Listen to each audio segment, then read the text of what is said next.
The weather here in Lagos seems it's cloudy, and I'm sure a lot of us are also joining from different parts of Nigeria and possibly some other parts of the world. Thank you for joining. Please give us about 4 minutes more. By 11:05, we will start. We have our panelists on ground and just very few. It was like about 11:05. We start. Thank you.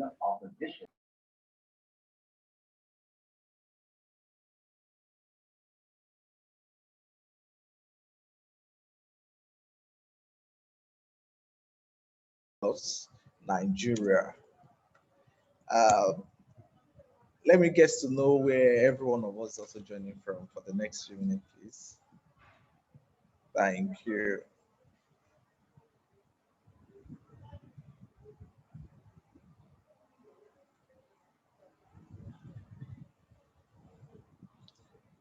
Okay, so I'm seeing myself alone to be the only one who is joining from Lagos.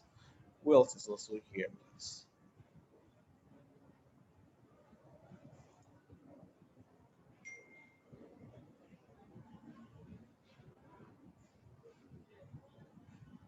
Okay, I see Mr. John Udumesi from Katsina, Nigeria. I see Mr. Abdulgafar Bello from Abuja.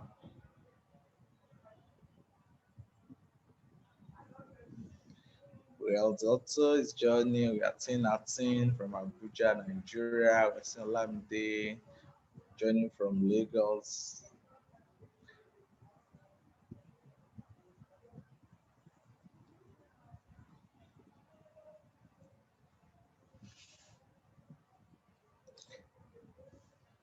Okay. All right.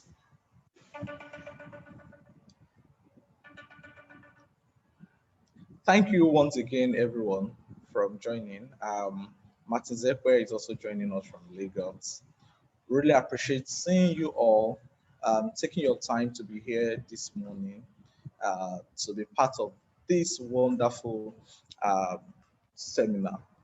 Uh, this is the last Thursday in this month, and good enough, it's also a public holiday.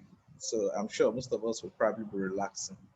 But to some extent, the digital world has made it very not so possible for everyone to relax, even on holidays, because we now work 24/7. So it makes it very, very tough to see everyone relaxing every time or even during holidays. But we still really appreciate our participation at this moment. We have our panelists on ground, Mr. Boyi Adegoke. Thank you also for joining us from Abuja. And we were able to see a very brief agenda that we are having for our awareness seminar for today. You will also be able to see that it's very brief because we really value your time so much. We do not want to take much of your time, and you will really find this very interesting. Today, the event that has been lined up for us is meant to help us to see what awareness we should take very serious, how best we can also ensure that we keep ourselves safe. And we do not look at keeping just ourselves safe alone. We also look at those of us who have kids, those of us who have siblings. Our kids must also be cyber smart. We also have those who are in different sectors, either the health care sectors, how they could be able to also protect their privacy and sensitive data. Then, when it comes to some of us who have business, especially the SMEs, you also find something very wonderful to learn today. So we have it packed for everyone to be able to learn. Let's first talk briefly about CSEAN. Before um, I will I will have the opening remark by our president. This cybersecurity awareness that is being organized by CSEAN is an awareness program that takes place over the world, especially in the month of October. It's a cybersecurity awareness month. This has started about 17 years ago. And CSEAN is also part of those who also advocate for good cyber hygiene. Now, I will now take the time and let the president of the Cybersecurity Association of Nigeria, Mr. Remy Afon, give us an opening remark to what we will enjoy and more of what to come. Mr. Remy Afon, let's have you, please.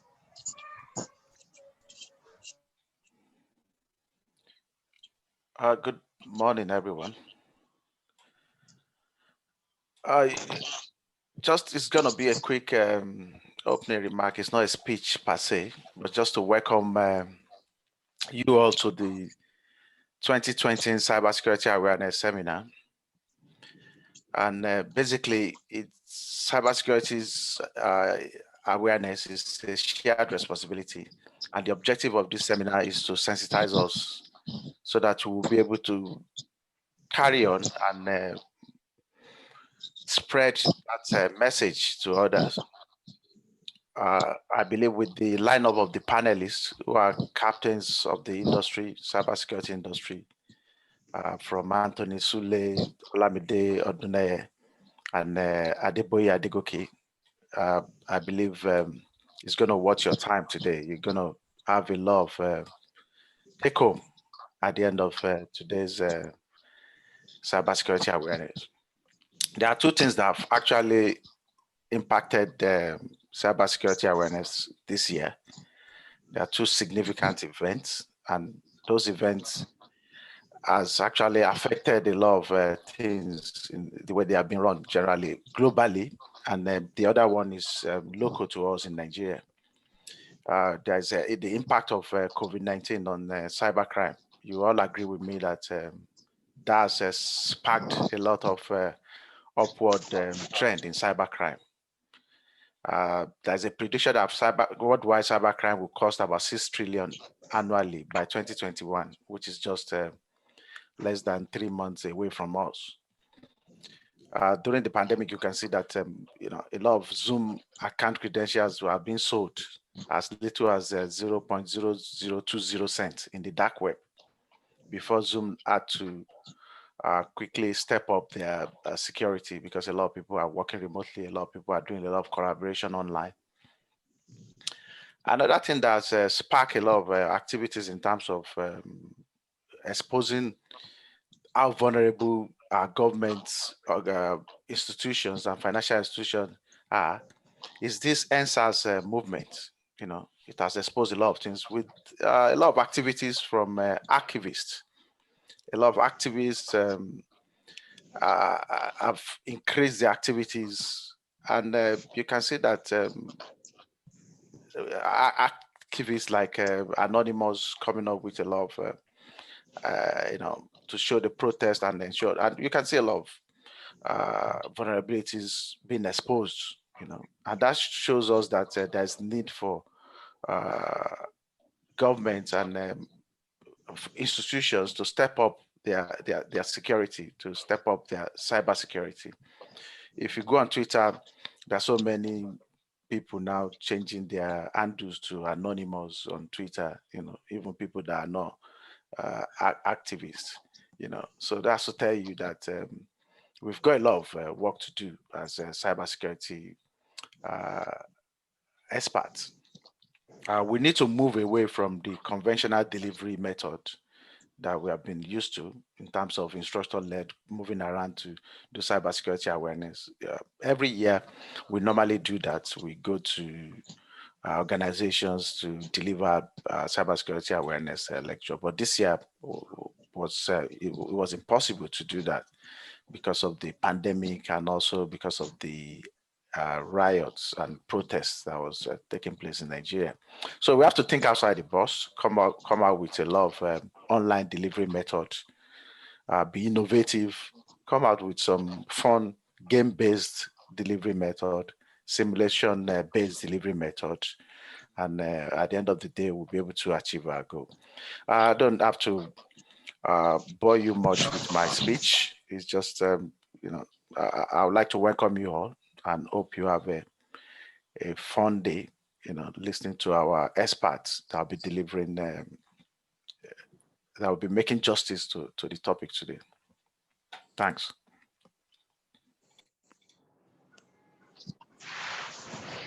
Thank you so much, Mr. President, for welcoming us to our 2020 Cyber Security Awareness Month. Really thank you. Truthfully, the world has recorded an unprecedented usage in the internet within the last few months. In fact, at the beginning of 2020, we have a data, but the data that we have in the beginning of 2020 has really shows that a lot of things really changed from 2019 to 2020. For example, take a look at this data that we have here. And this occurs during the first early part of 2020. If you compare what happened in 2019 to 2020, what happens on the internet every minute continues to grow. If this, for example, is what we've seen in 2020, having 194,444 people tweeting per second as against 87,500 in 2019, what did you think that will happen when the result of end of 2020 comes out? Especially even in Nigeria alone, where we have seen so many usage of Twitter within the past few months. You can be sure that a lot has really happened on the internet space. And as much people leverage on technology, the more risks that we also see online. So today, we are going to see how we can be able to protect ourselves. Also, we are also going to see what we can also use to also protect those who are at home, our kids, and also even those who feels that they are even more knowledgeable, but unfortunately can also be found in one of these cyber criminal activities being shown on them. Our first speaker today um is having a little difficulty, so we'll be having Mr. Adeboye Adegoke to be the first speaker that we'll be having at this moment, who is going to tell us about protecting privacy and sensitive data in healthcare. Um, Mr. Mr. Adeboye Adegoke is a senior program manager at Paradigm Initiative. He leads the organization program in Africa, which include advocating for innovations and rights respecting digital policy in Africa. He led advocacy for the passage of digital rights and freedom bills by Nigerian Parliament. Adeboye is an alumni of the African School on Internet Governance. He has written several articles and authored many reports. He's the author of the Digital Rights and Privacy in Nigeria and a co-author of Digital Rights in Africa report by Paradigm Initiative. Adeboye has strong legislative engagement and policy influencing experience. Having worked and influenced many legislation and policy in Africa, he's also a member of the Canadian government-led Task Force on Artificial Intelligence and Human Rights and Freedom Online Coalition Advisory Network. He currently leads civil society engagement with Nigeria National Identity Management Commission on the implementation of Nigeria digital identity ecosystem.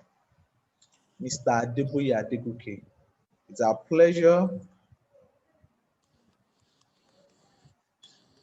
It's a pleasure to have you here. I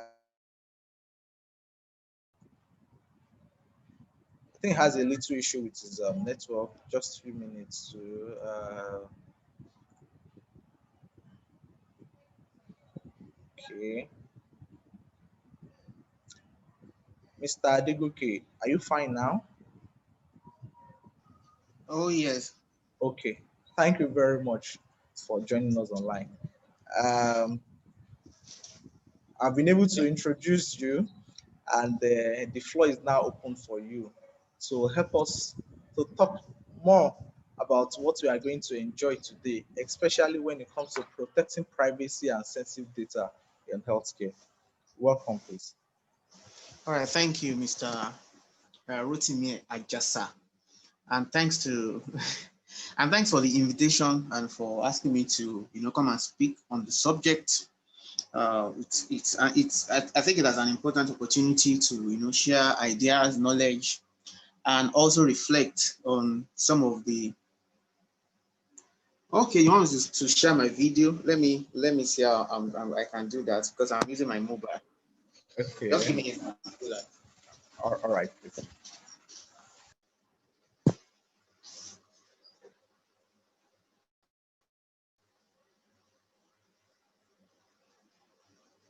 Okay, so so once again, thank you for the opportunity to share the work that we do around the subject of privacy, especially. And I personally love this, angle, especially looking at this issue from the perspective of healthcare and the sensitive kinds and the type of sensitive system that hospitals and providers of health services that they deal with. What you find interesting is that for a very long time, a lot of efforts around maybe advocacy for privacy in public institutions has totally ignored the health sector. So while we have done a lot of work, looking at what is happening within the telcos regarding data that citizens share with them, for example, or even with financial institutions, for a very long time, nobody really paid attention to what is happening in the healthcare. But in my experience, or in our experience at Pride Initiative, there was, a development that practically compelled us to start paying attention to what's happening in the healthcare. And what was it? So we stumbled on some data, and let me give you this background. So personally, when people used to invite me for maybe to come and talk or speak at a cybersecurity seminar or conference, and I used to ask myself that, why do you think I am a relevant person for this conversation? Why do you think? Because I don't see myself as a cybersecurity expert. So I always wonder, what is my business in this kind of meetings? What do I really have to offer? But over the years, I got to understand that, well, cybersecurity is not just a technical subject. It can be as easy as a social science, subject, because I realized that the problem we have with regard to cybersecurity is not even about the technicality. It's more about the human behavior, the social part of it. And that has kind of changed my perspective. And I've always seized every opportunity to bring that perspective, that angle, into any conversation around cybersecurity practices and all of that. So let me go back to the story I was sharing. So there was an hospital, very popular hospital in Nigeria. If I mention names, practically everybody on this call knows that hospital. It's a government hospital. They published some data on their website innocently, and you would find information about services that they were rendering to the public, including HIV screening services. And as part of that information, you actually see people who came to pay for HIV screening, HIV test, and all of that. And when we saw that, and we were like, what? That how can this kind of information be publicly available? Why should I, as a random individual, know who is coming to do HIV screening in an hospital? So that was the first time, or if you like, first opportunity for me and for us then to see what the problem is, or the kind of cybersecurity challenge that we have in the health sector, on a sector that deals with a lot of very sensitive data. Apologies, I don't have a what's it called now? I don't have a slide, so I'm not going to be talking from a slide because it's just a 30-minute talk, and I didn't see the need for a slide. I just thought it would be good for me to just speak to some of the issues that I've identified that I think we can all benefit from. So when we saw that, then we began to ask questions around who is ensuring that public hospitals and private hospitals alike, are there or enforce the best standards in terms of privacy protection. Then it became very clear that not a lot were going on in this regard. So as much as we have laws, we have the National Health Act, which I referenced in this report that I authored. In the National Health Act, there are provisions on how sensitive data should be handled. And for specific reference to those provisions, if you look at section 26 and to 30 of the National Health Act 2014, it makes information relating to a healthcare user confidential and set out the conditions for disclosure of such information, the measures required to safeguard information, and the offenses related to changing deleting or copying health records. So I advise everybody on this call to download a copy of this report, which I authored and published recently. It's called the Digital Rights and Privacy in Nigeria report. It's available online, so you can download for free. I will also put the link to it on the chat box at some point before I finish my conversation. But I just wanted to reference that there is actually, a reasonable legal provision covering how the health sector should handle sensitive data and general user data they have in their custody. But the problem is that who is ensuring that these things are done? And that's where the challenge really lies. It is not whether there is no provision or whether there is no guide. The problem is that who is ensuring that those guides are followed. Now, for cybersecurity experts, the truth of the matter is that institutions, not just health institutions, but institutions generally, they will run into a problem and they will need your services. They will call you, even though many of them don't want to engage you before problem comes. As much as you encourage many of these institutions to say, "Oh, guys, you need cybersecurity expert on your team," and all of that. They don't want to, but when the problem comes, they eventually run back to you and all of that. But then, that is not the best approach to ensure that there is protection of privacy of sensitive data. There are best standards that I think are more important that needs to be adhered to that can define how institutions handle sensitive data in their custody. And this must be beyond the books. This must be beyond ticking the boxes. This has to be a culture. And that is exactly where the problem with privacy is in Nigeria. It is the culture that's where we have the problem. So this is not just an health issue. If you look beyond the health sector, if you look at the banking sector, if you look at the public institution, the biggest challenge you have regarding privacy is attitude. It's attitude. I'm going to give an example. Recently, well, not very recently, because it's not this year, it's a few years ago, we took the Nigerian National Identity Management Commission, we took them to court because we believe that their privacy provision around the kind of data they were collecting from citizens wasn't sufficient and was nothing to write home about. And in that process, the court requested for expert witness. So on behalf of Prada Initiative, I had to appear in the court as an expert witness. And also the Identity Management Commission also sent one of their chief information, one of the top person that is responsible for their cybersecurity there as an expert witness. And when we're having, the conversation at the chamber, at the court. And so I was now making an argument that as at that time, all of this now, NIPSE has corrected all of this now, but as at that time, a random person can get the NIN of anybody, of just anybody. All you need to know is have their phone numbers and have their date of birth. If you have their phone number, if you have their date of birth, you can have access to their national identification number.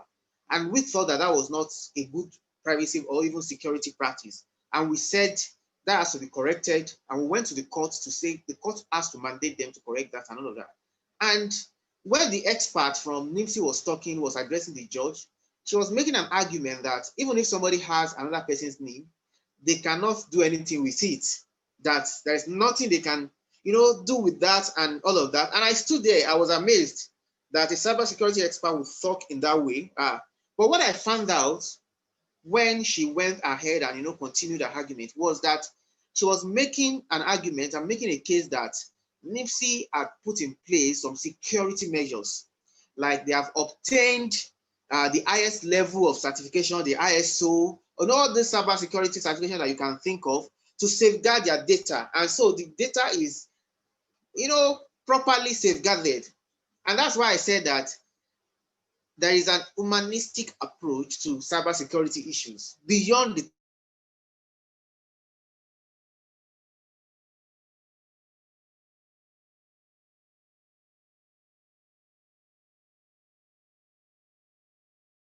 technicalities. So when she said that, then I'm using my mobile, a call was coming, I had to end it. Now, the point I was trying to make is that,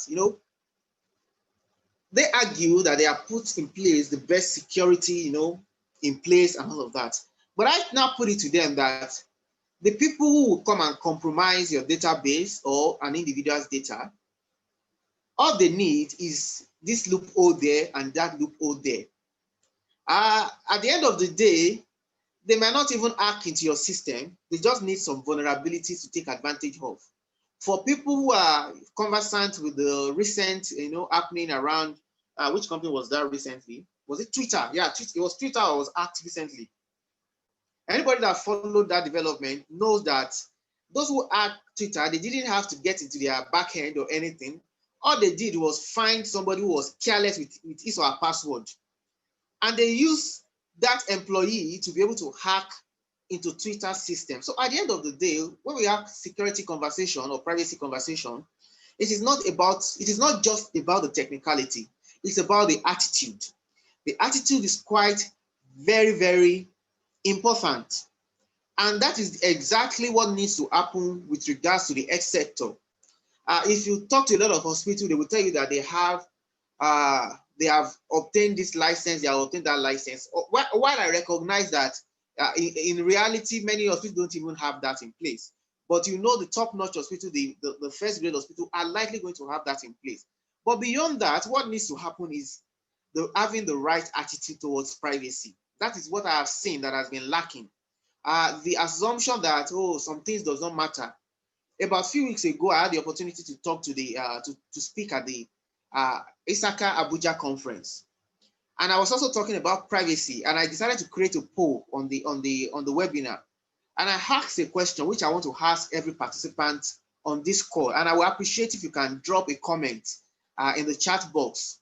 So this is the question: if you have the money to hire mobile policemen, maybe 6, or folks from SARS who are now maybe jobless, you have an opportunity to get 6 of them to guard your house with loaded rifles, to be in front of your gate, and to ensure that if anybody tries to compromise your building, your physical building right now, the person must be playing with their lives. So if you have that kind of security system in place, so the question I had that, would you still lock your gate, and would you lock the door that gives access to your main building? So I put that questions to them, and I wanted to get response. Of course, predominantly people said they will lock their door, they will lock their gate, but then you have security with guns who can ensure that they ward off any criminal that wants to gain access to your door. That is exactly what applies when it comes to cybersecurity. Even at the individual level, you may say, I have VPN on my phone, right? You can say I'm browsing with Tor browser, nobody can monitor me and all of that. But then what is your attitude towards your cybersecurity? What is your attitude towards privacy? That is the most important thing. If you don't pay attention to those things, it's as good as you don't have any security. And that is what needs to happen within the health sector too. I see that naturally, by the nature of the service that the health sector provides, they have to undo a lot of sensitive data. Not just in terms of the services that people are coming from, even in terms of them trying to be effective in how they deliver their services. They are collecting data of patients. Now they are trying to digitize the whole process of going for appointments, of going for hospital runs and all of that. Some hospitals now in Abuja, if you go there, you don't have to even show a physical card. Once you can produce your number, they're going to look into the system and bring out your details. Now, with implementation of digital ID system, that is even going to get a bit more sophisticated because the objective of the implementation of the digital ID system is also to make it easy for verification, for identification, for authentication. So which means that they are going to be working more with sensitive data, even more and more. Now, the question is, how do they ensure privacy? The first thing is that in addition to all cybersecurity measures that have been put in place, the typical routine of making sure that your system are protected, making sure that you have cybersecurity expertise in-house, so that they ensure that they tick all the boxes in terms of what needs to be done in protecting your database and all of that. It's also very important that the officials who handle this information must be cybersecurity. They must have cybersecurity awareness, and that's why I commend the work that CSEAN is doing in terms of creating awareness for for, on cybersecurity, by ensuring that people have knowledge, basic knowledge of what needs to be done to ensure that their systems are protected, that their privacy is protected, and all of that. Yeah, because as I said, and as we have seen from many examples of the acts and compromises that has happened over the years, we people who want to do who want to hack into systems or who want to commit crime and all of that, they are only looking for the weak point. The weak point in your system can just be a nurse. Yeah, I mean, talking about the health sector now, can be a nurse, can be a clerical officer, can be a doctor. So it is just that weak point they are looking for. And that is why it is not enough to put all the security systems in place. Our staff, our employees must have that level of consciousness and awareness too. I always say that no matter how you are looking at this, even if you are not discussing cyber, if you are just talking security generally, if you have a house and in your home, everybody knows where you keep your key, because you will come out in your corridor and you will be calling your maybe gate man and say, oh, you are going to bring the key from that place. You are in a loud voice, your neighbor can hear you, passers-by can hear you. That attitude is already giving you away. So the day they are going to come to rob your house, they will pick those pieces of information together and they will know where you keep your key. They know where you leave for work. They know where you leave for work. They know where you go to do school runs if you have kids, and all of that.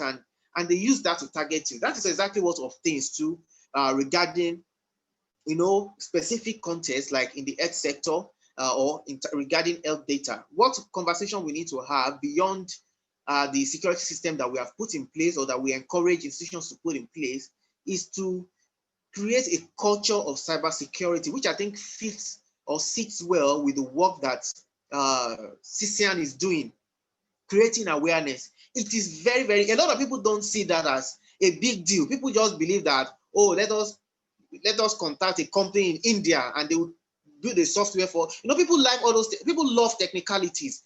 It's easier to even get money from people when you push technicality in front of them. It is also easier for people to listen to you when you talk technicalities. But as I would always say that technicality, yeah, is great. It's amazing. It has to be done, but it is not as important as attitude. The man who is using an ordinary door, but who ensures that his door is always under lock and key, and who doesn't talk anyhow, for people to know where he keeps his key, for people to know how many people lives in the house, for people to know when the house is empty and all of that, might have a secure home than the man who has all the security doors in this world, but is very loose in the mouth. He's talking to people where he got the door from, where he bought it from. He's talking to people when he went to duplicate maybe a copy of the key. He's carelessly talking about his house address. So those attitudes are very, very important in terms of how we think of privacy. And this is how I love to look at it. This is what I love to emphasize anytime I have an opportunity to talk about privacy. But then in addition to the provision of the law that I mentioned, I also think that it is important also to pay attention to development around privacy legislation in Nigeria. Let's look at the NDPR, for example, which for now is the only comprehensive data protection legislation that we have in Nigeria, which I hope will be replaced very soon by a comprehensive data protection law, as we know. For those who do, and for those who don't know, that Nigeria has now come up with a draft data protection law, which will be, which will be sent to the National Assembly very soon. Thank you for that comment. Diary of Hackers. Fashionable boxes aren't enough. Attitude is key. Attitude is key. Attitude is king. It is very, very important. Attitude is so important. And if I have any opportunity to train people around privacy practices, I will spend 85-90% talking about attitude and spend the rest of 10% talking about maybe software or other technicalities that will be required. Without attitude, nothing can happen. Without the bank, the bank staff being very conscious of the fact that he's handling with sensitive data and that he cannot and that he cannot just share them carelessly. Without that, no matter what cybersecurity processes that a bank put in place, they will remain vulnerable. And go and look at the data, go and look at the statistics. Most breaches that have happened based on using, vulnerabilities to attack institutions, to attack system. There are very few breaches that have happened based on some very, extreme technicalities applied by hackers who have, complex cybersecurity skills. Even the biggest cyber criminals today, all those, this guy that was arrested in Dubai recently, what's his name again? Ush Poppy, yeah. By the time you read about the kind of crimes they commit and how they commit it, you will see that it's very simple. It's just about stealing credit card details, going to people's house to go and steal the courier delivery from the bank. They'll pick it in front of their house. They get information about their banking details, and they use that as the opportunity to reroute their funds into personal accounts. Even this other guy too, the one that was arrested before Ush Poppy, what's his name again? Invictus. The Forbes, Invictus. Look at the kind of crimes the guy committed. I mean, these are supposed to be like the top cyber criminals of Nigeria extraction, but look at the kind of crime they are committing. Look at how they are committing the crime. They are not doing anything complex. They are not showing, great level of cybersecurity skills. They are just doing the simple things. And to stop people like that, all you also need to do is to pay attention to all those little things. Your card details, how don't let me start talking about card. Let me focus on the X sector. But these things apply irrespective of the sector you are looking at. Whether you're looking at the health sector, what I think needs to happen is that an average health practitioner does not see himself as somebody who has responsibility to protect privacy. That is the truth. And I hope that also CSEAN have plans in engaging the health sector and creating cyber security awareness for them, so that because we are in the age of data, and in the age of data, you will be handling a lot of data, and you need to have cybersecurity skills, and you have to be very conscious of privacy. So as part of the requirement, which is going to be one of my recommendations, as part of the requirement, for ensuring that privacy is protected within the health sector, I think that even in recruitment of basic staff, there has to be emphasis on privacy attitude. There has to be emphasis of, ensuring that staff has some level of consciousness around privacy protection and what needs to be done, in addition to be getting accustomed to what the book says. The book, when I say the book, I mean the law, the regulations, and all of that. But before I round up, I don't know how many more minutes I have, Mr. Ajasa. If you can help me with the number of minutes I have, so that I can quickly talk about some of the things that I think needs to be done in order to support the health sector in ensuring privacy of sensitive data. If you can type it in the chat box, it will be helpful.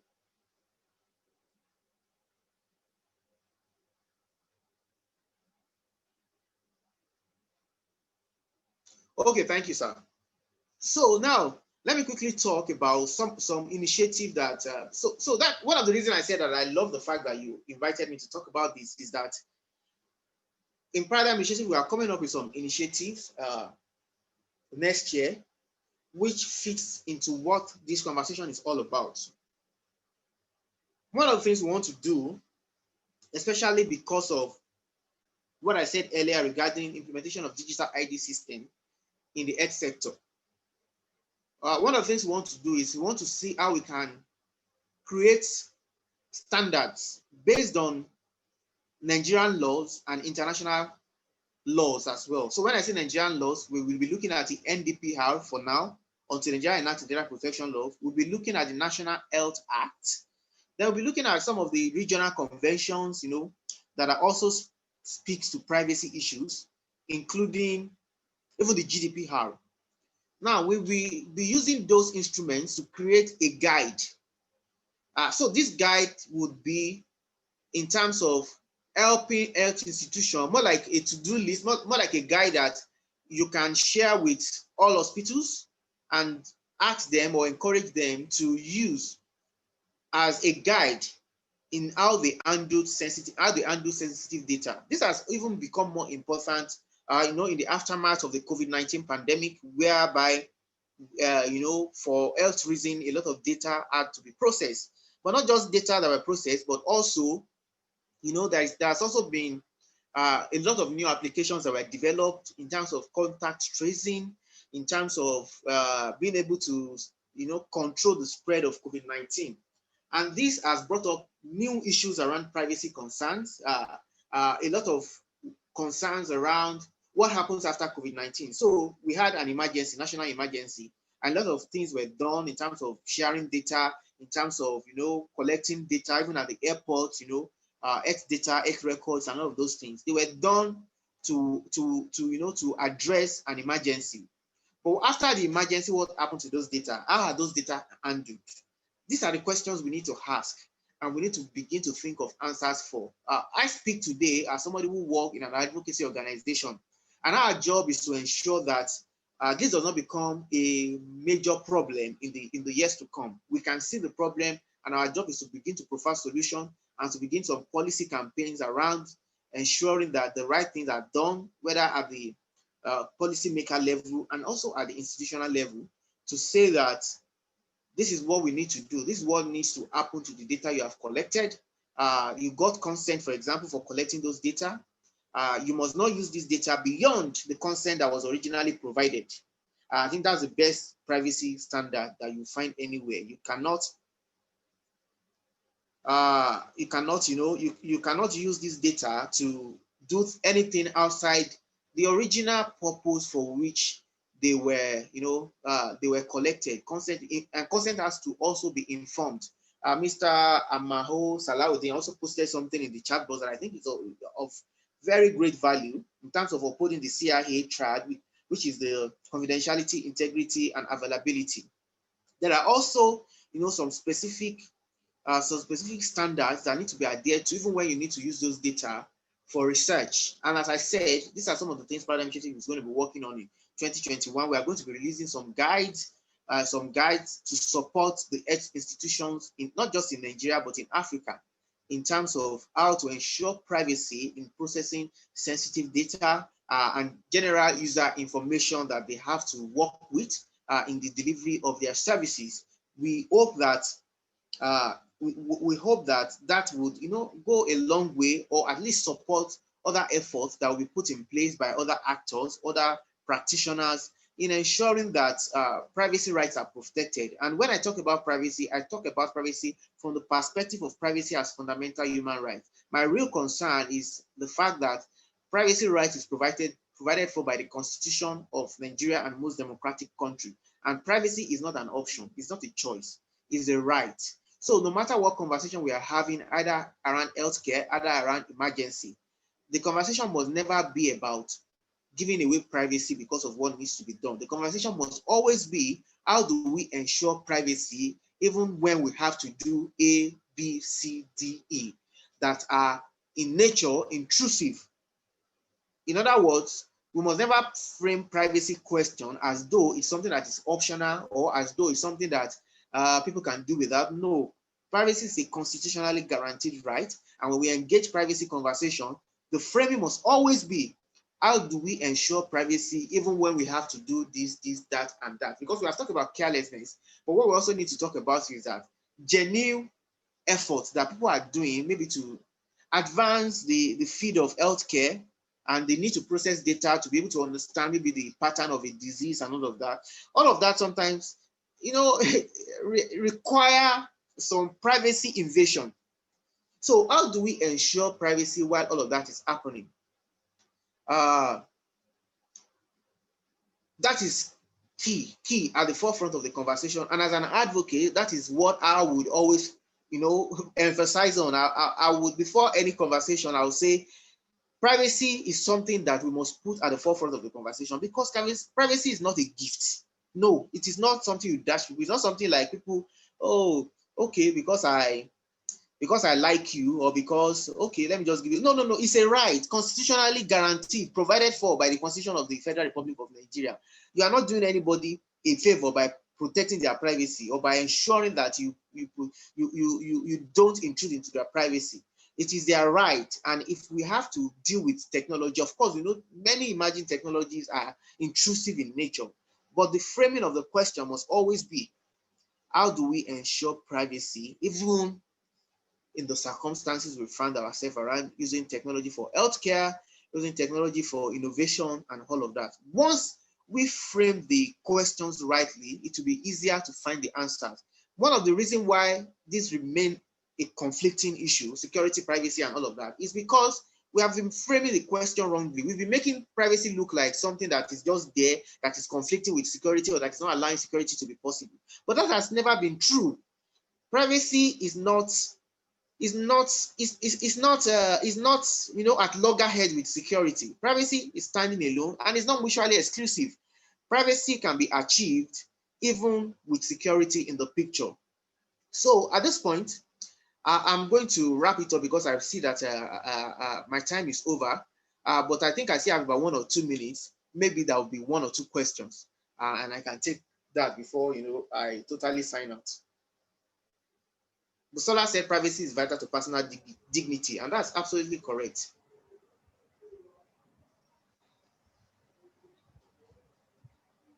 So Mr. Boye Adegoke, thank you very much. So, do we have any question for him, please? He's here to give an answer, or you can also type your question on the chat box. Somebody sent me a question privately. Okay. So the person is asking, said he loves cybersecurity, and that, sorry, I'm trying to read. The person loves cybersecurity. Okay, the person is asking how he or she can become an ethical hacker. Okay, I won't be the right person to answer that question. I will let maybe Mr. Remy Afon to answer the question, but let me answer the other question. So the person who asked this question, if you don't want to be seen publicly, you can private message Mr. Remy Afon. He's on the call and he will answer your question. He will answer you privately, since you also messaged me privately. So don't let me. So let me just answer the other question on the chat box. What can you say about enforcing implementation?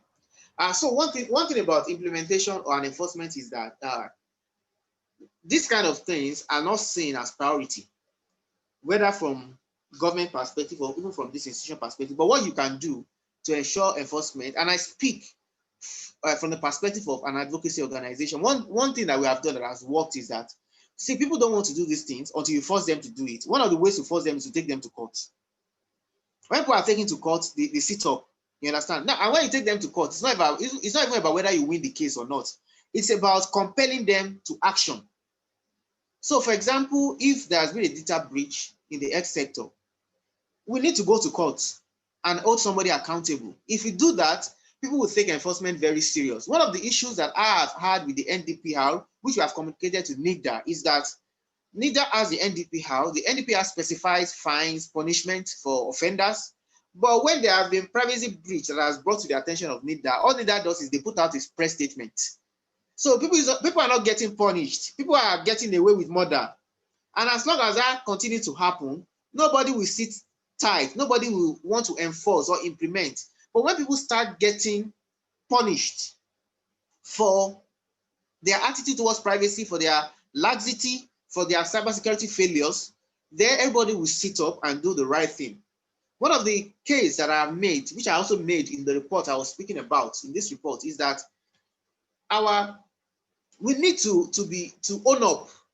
If you look at the Cyber Crimes Act 2015, there is nothing like it. Somebody is saying that how can he become an ethical hacker? The Cyber Crimes Act does not recognize ethical hackers. And even if you're an ethical hacker, you could be arrested as a criminal if care is not taken. But what I think should have happened is that institutions should be encouraged to actually, integrate people with hacking skills that can use it for good and use it to continue to test their system, look for loopholes, people who can tick like criminals and envisage where problem will come from. And before it happens, that they can block the loophole. So as far as implementation is concerned, it's about being held accountable. I work from a civil society organization. As a civil society organization, we have that kind of responsibility. We can send freedom of information requests around maybe how they handle data. And in fact, finally, this will be my final word. I sent a freedom of information request to INEC recently, about 4 days ago, asking them questions around who they share voters' data with. And the reason for that is because somebody reported to me that he got an anonymous, a random call. Somebody called him and was campaigning to him around the Ondo State election. And he asked the person, how did you get my number? How did you know who I am? And the person said, oh, INEC gave us your number. they gave it to the political parties. They gave it to the candidate to be able to reach out to voters. Also, I sent a form of constitution request to INEC asking them that who do they share voters' data with, under what law? What law is their guide in sharing those data? And do they get paid for sharing data and all of that? They have not responded, but hopefully if they respond. If they don't respond, we are going to take them to court, asking the court to compel them to respond. And if they respond and we find out that they've been sharing data illegally, and we hold them accountable to that by asking the court to declare that what they have been doing is illegal, and probably even fining them in that regard. So that will be my last word. I think I've exhausted my time. Thanks to leadership at CSEAN for inviting me. It's a pleasure to be here. I hope that the rest of the conversation will go in an amazing way. Thank you very much. Thank you so much, Mr. Boya Adegoke. Thank you so much for the wonderful time in which you have shared this your wealth of experience with us. And I'm so sure a lot of us will really see a reason for us to be careful of our data, especially the health data. We could recall like about a few months ago, especially during the time of the when the COVID pandemic was still at a very top hit period, we saw a healthcare industry, a hospital that has to fall into a ransomware attack, and someone has to die for that. By the time we are taking our privacy, our health privacy serious, then we should be able to minimize most of those risks. No wonder in United States we are going to hear about HIPAA, that's the Health Insurance Portability and Accountability Act that is being passed. It ensures that the privacy of your health data is always protected. And NISDA is also doing one or two things regarding this. And good enough to also know is that in the United States, your team regarding healthcare is also one of the features, especially in week 3 of this cybersecurity awareness month, which means that you're also in line. Now we're also moving back to Nigeria. Here in Nigeria, in the the fourth week rather of the cybersecurity awareness month, one of the team that is to be considered is child online safety and precaution, T for parents and administrator. Good enough. We have someone who is also capable to also deliver that for us here, and that's the president of Olamide Odeneye. She's a member of the Cybersecurity Expert Association of Nigeria. She's a member of the experts group under the Senate Committee on ICT and Cybercrime. Olamide is a member of the She Secure, which is an African group of women in cybersecurity. She works with Zenith Technology Limited, an ICT firm, and she's a product manager there.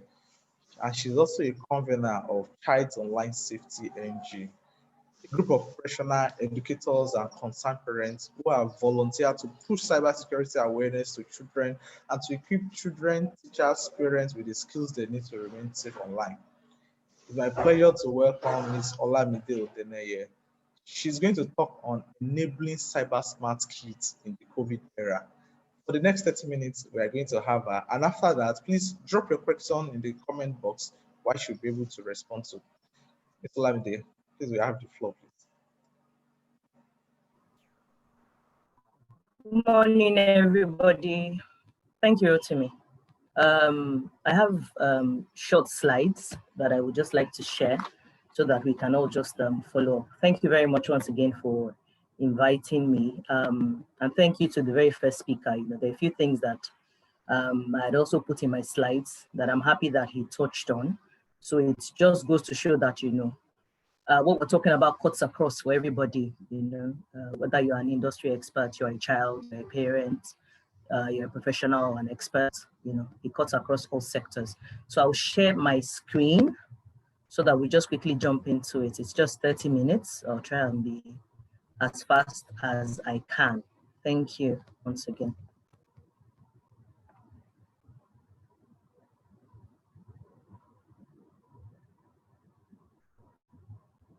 Okay, I think Elizabeth or somebody may have to help me share it. I can't do that because I'm not a host, a co-host, so it will be a little difficult to do that. I could just talk. Let me just look at my slides and just talk from here. If you have the slides up, please let me know. Or we just go ahead. Let me just go ahead. It's 30 minutes. So that, okay, so fine. We're talking about enabling smart kids in the COVID era. Well, it's not just the COVID era that we should be talking about right now, because, 21st century learning will include a lot of children getting to do things online, even, from this part of the world. The COVID era, yes, this period of history has thrust, a lot of children to get online. A lot of schools were not prepared, a lot of parents were not prepared, a lot of children were not prepared to just be given smart devices, handed laptops or tablets, and said that, okay, you guys have to start learning online now. But that's what happened. So how do we quickly bring up our digital natives? How do we make them smart, cyber smart? How do we make them digital citizens? Because that's the end game. The most important thing is, turning our digital natives into digital citizens. So how do we give children the means to become cyber smart? That's just what the topic is. When you break it down, that's what it just means. So how do we give children the means to be able to become cyber smart? What does it actually mean to be cyber smart? Whose job is it to give this knowledge? I'm happy the first speaker also hammered on awareness and education. Those are our strongest tools.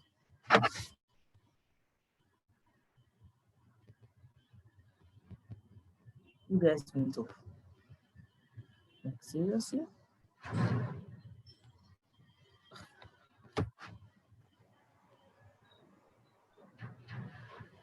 Lalamde, we can hear you. Okay, I was wondering because I didn't see anything anymore. Okay, so fine, let me just go ahead. Okay, And so your slide what is does it also all being mean? displayed. Okay, fine, that's fantastic. Okay, so let's just go back there then. Okay, so what does it all mean? It means giving children the means to become cyber smart during this period. But like I said, it's not just for this period. 21st century learning, technology has come to stay, and we are going to continue to see a lot more education being done online. So a lot of things are going to change. Now, being cyber smart also means for a child, you are aware of the dangers that are available online and how you can, or tips to spot them and things that you should do. So like we said, education and awareness, very important. The internet is a fantastic resource. I've had some parents come to say, oh, please, can we, I want to limit technology. I want to limit my children's access and things like that.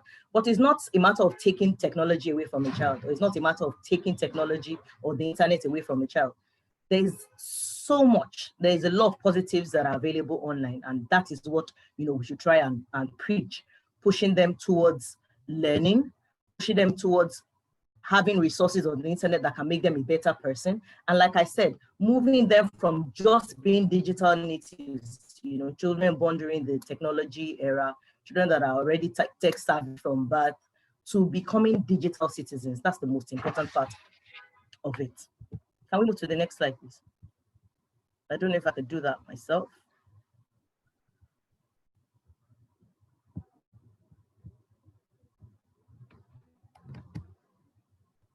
Okay, so like I said, the most important thing is for us to be able to move our children quickly from just being digital natives to digital citizens.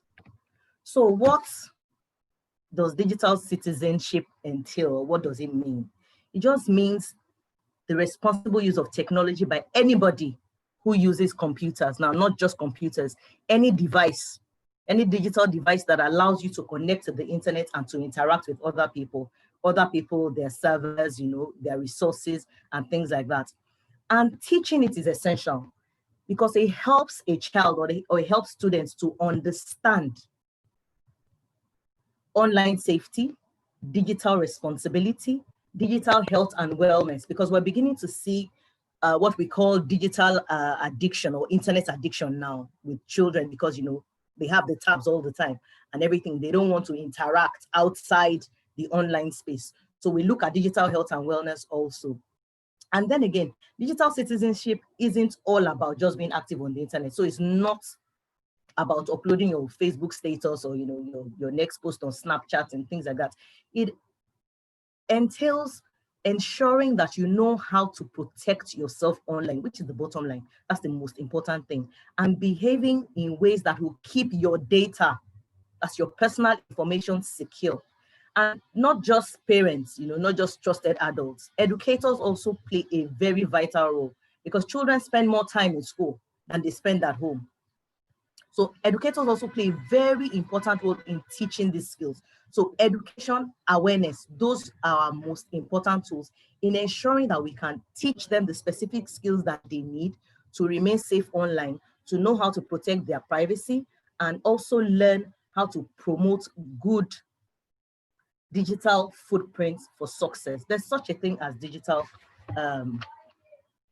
reputation, your digital footprint. So when I talk to children, I always tell them, you need to be careful what you do online, because whatever you do online or whatever goes online stays online.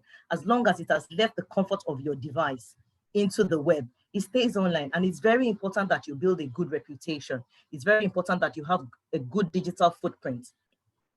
Because now we're seeing more than ever, embassies, a lot of schools, even employers are taking note of going through your digital footprints to ensure that you are the kind of person that can represent their brand properly.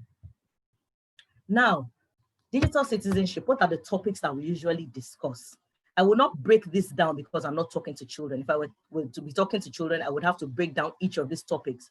But these are some of the topics that we include when we talk about digital citizenship. We talk about cyberbullying, and we talk about digital drama. Cyberbullying is online, and then that starts to lead to some digital drama until they take it offline. So we've seen a lot of bullying that goes on online, and then the children are taking it offline. We talk about digital footprints and reputation, very important. If we go back, if you're 20, when you turn 22 and we go back another 5 years, are you the kind of person this firm wants to hire? If you're just 2016 and we go back another 3 years, are you the kind of person this school wants to admit? Things like that. So digital footprint and digital reputation. Internet safety, online safety, e-safety, it depends on what we want to call it. But internet safety also is a topic that we discuss. We talk about privacy and security, and I'm happy the last speaker also talked about it, where he said, okay, if your house was safeguarded, would you still lock your door? So we talk about privacy and security. We let them know what personal information is, when you are allowed to share, when you are not allowed to share. How do you keep your private information or your personal information safe? How do you keep it secure? We talk about creative credit and copyright also, because a lot of children are beginning to go online to do assignments, and they're picking other people's work. It's important that they have to give credit to whoever has done this work before. We're trying to let them know that plagiarism is a very serious offense. So that's where creative credit and copyright comes into place. We also talk about self-image and identity.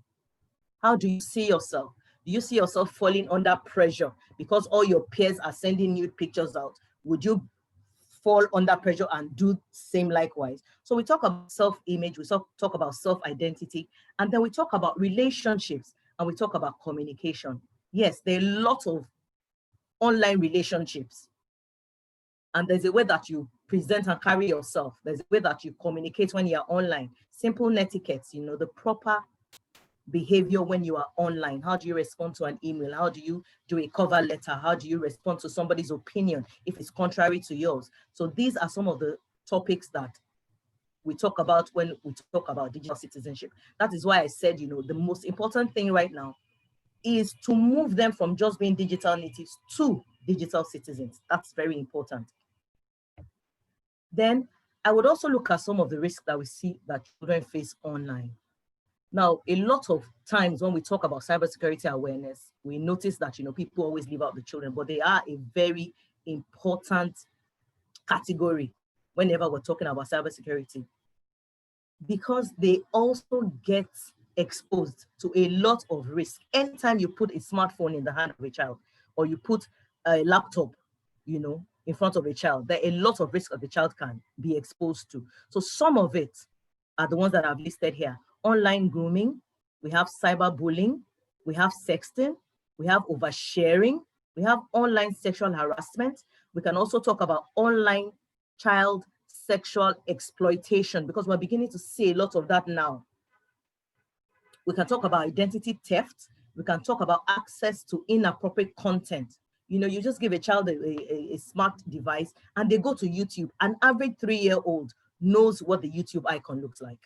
An average 3-year-old, when you give them the phone, they just need to know how to, the pattern of your hand. If your phone uses the pattern of a pin, just once they can unlock the phone and they just go to the YouTube icon. So a lot of times we see inappropriate content popping up when a child is just watching something as harmless as a Peppa Pig video on YouTube. They are also exposed to malware because at times an adult feels, okay, all they are doing is going to Google, they just want to do an assignment, do some research and all of that. They're not protecting the systems with anything like an antivirus, something as simple as that. And so, especially teenagers now, you know, when they're downloading, go to some sites and all of that. So there's also a risk of malware. If this is a family laptop, for instance, imagine a child going to a site and then downloading something that has an attachment, that has an embedded malware. And you know, this malware is just out there to steal financial information. And you know, an unassuming adult goes there, opens up their online banking platform, and somebody somewhere just has access to see what their username and password is. So that is also a very huge risk that children face. We also see online predators. A lot of times we match online grooming with online predators. You can imagine something as simple as a game app. It's just a simple game app. That's what we think it is, you know. But because of the way that, you know, tech has grown now, you have game applications that allow you to be able to play with somebody who is not even in your country, who is not even in your continent. So we're seeing a lot of online grooming and online predatorship coming from those angles, where a child is just playing a game innocently and they're asking for names. The app itself is even asking for so much permission. But you as a parent, you're not aware, or you as the trusted adult, or you as the adult, you're not aware. So these are some of the things, some of the risks that we see that children are facing every time you put an internet enabled device in their hands. We're also seeing digital kidnapping. That's a new one that we're seeing now, where somebody just goes and steals pictures and they're using your child's picture for something else. You know, they're claiming this is my child, they're claiming a lot of things, you know, so that is also happening. We're seeing a lot of that. Now, like when I tell parents, I talk to them and I tell them, is you don't wait until somebody teaches your child to cross the road before you teach them how to cross the road.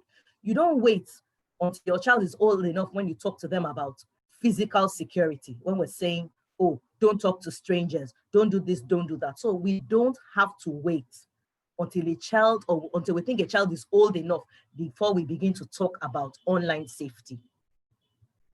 It's very important for us to keep pushing as young as the age of 3. You will be surprised. You will be surprised. If you see anything that you don't like, can you bring the phone to mom? Simple, one-line instruction. But because you are being consistent and you have continued with that line of instruction, the child understands that.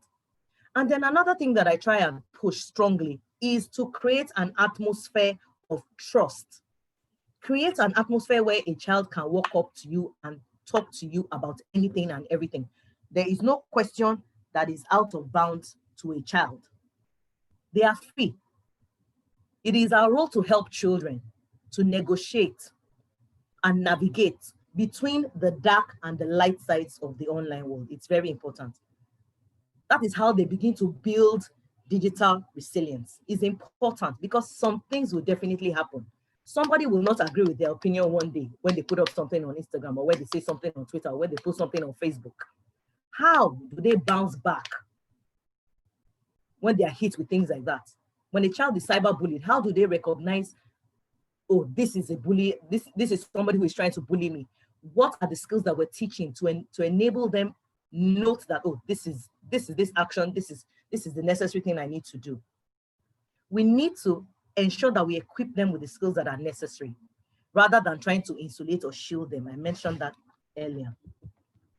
So why do we think cyber safety is so important? These are the things that we've been pushing. Why do we think cyber safety is so important? We think it is because it is a set of guidelines or rules that we've put in place and just ideas to follow when they're interacting with people. Do this, don't do this. Do this, don't do this. And it is very important because it allows the child to understand the risk of online behavior, so that anytime they go online, they know what they're supposed to do, they know what they're not supposed to do, and they can be very careful. They have a clear idea. Now, how do we make this possible? A few parents will say, okay, fine, I've put in parental controls, I've done this, I've done that, but hey, that's not where it starts. Putting in parental controls before you have a conversation with your child is a false sense of security for you as an adult. The most important thing to do, like I said, first, you create an atmosphere or you create an environment where a child is safe, where the child feels, doesn't have a lack of joy, doesn't have judgment, doesn't feel that, oh, I'm coming to you with something that I have or an issue that I have, and then I'm going to get shouted at, I'm going to get shut down, Let them come to you with everything. You need to have the internet talk with them. It's very important that they understand that every time they connect to the internet, these are the risks that are available. You need to be careful, you need to this, you need to that. And you let them know why you're putting controls in place. If you've put controls in place in your house and a child steps out of the door, what happens? They will access the internet in different places, not just on the home network. They will go to a friend's house, they will use a friend's device, they can go to a cyber cafe. So because the way they will access the internet is not necessarily just at home or on the device that you've given them, it's important to have the talk first. Let them understand the risks that are there, teach them the skills, and then you put the controls in place. So how do we make that possible? How do we quickly elevate them? One, we need to teach them how to create safe and secure passwords. It's very important. Not only passwords, now we can do passphrases, we can do catchphrases, and things like that. So we need to teach them that. We need to teach them how to protect their online privacy. It's very important.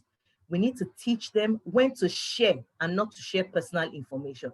Yes, there can be an online form. You're trying to register for a scholarship that involves you putting up your personal information. Now, that is a situation where you can share your information as long as the website that you are putting your information is a secure one. And then you tell them when not to share personal information, even from the age of 5, from the age of 4. You tell them your name, mommy's name, daddy's name, house address, your school, your class teacher. Those are information that is out of bounds to strangers. You don't give it to anybody. From that young age, you just teach them the SMART rules. SMART, very simple. Safe, meet, accept, reliable, and T for tell. So you teach them all of that, the SMART rules, even from the age of 4. Then you teach them how to post photographs responsibly. Let them know that if they don't have a right on that picture, yet they're not the owner of the picture. Even if they are the owner, they must take permission before they share somebody else's pictures. It's not every picture that should be out there. Some things can come and haunt you in the back much later in life. So it's very important for us to also teach them how to post pictures responsibly. We also need to let them understand intellectual property rights. This does not belong to you. It's somebody else's intellectual property. You need to let them, especially when they start to do their research, they start to do homework, they're trying to write term papers and things like that. And then we also teach them how to protect themselves against viruses, malware, phishing, ransomware, and identity theft. I know somebody is wondering, hey, children, yes, from a certain age, yes, maybe 3, 4, 8, 5, 6, 7, yes, maybe not ransomware, maybe not phishing, maybe not identity theft. But immediately a child gets to, some schools are using Google Classroom right now, and it enables them to have an email address. So you've opened an email address for a child at the age of 6 or 7, and they know how to access their mails because they need to use it to submit maybe class assignments, their projects and things like that. What if somebody sends them a random email with a link? That's a phishing. That's a phishing email. So you can tell them in words that, or in a language that they would understand at that age, how important this is. And then you also need to teach them ways to keep online activity professional. If this is schoolwork, this is schoolwork. You don't go mixing your personal gist with Jide in class, for instance, on a platform where strictly for school. It's very important. So we need to teach them ways to keep online activity professional. We also need to let them understand the permanence of an online presence. Whatever goes online stays online. It's very, very important. I talked about digital footprint. I talked about having a good online reputation. This is when you teach them that once they leave the comfort of their device, it's out there. Even if they go delete it, what if somebody has done a screenshot of it? They have no control over it. So it's very important.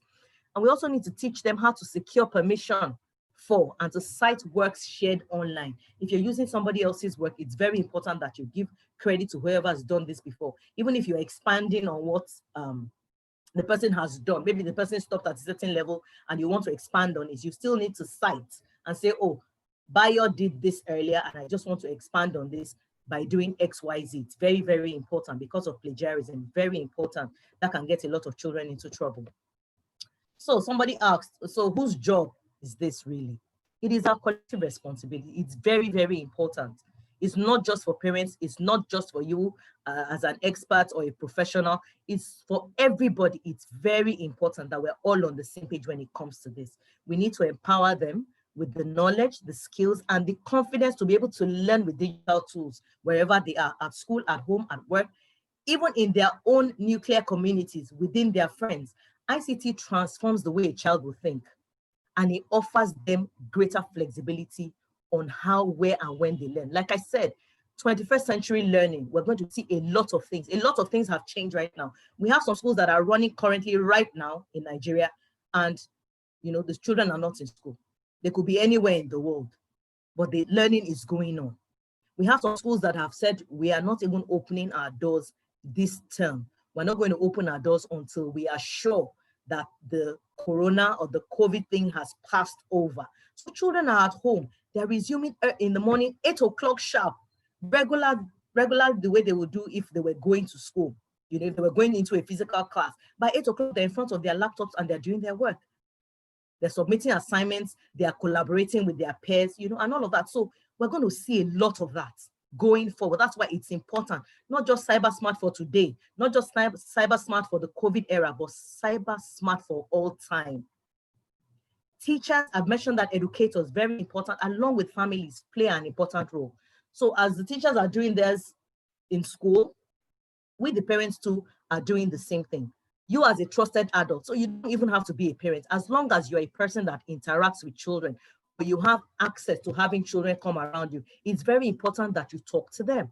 Simple conversation openers like, oh, I see that you've been on your phone all day, or are you playing a game? Can I see the game that you're playing? Oh, interesting, can you tell me how this works?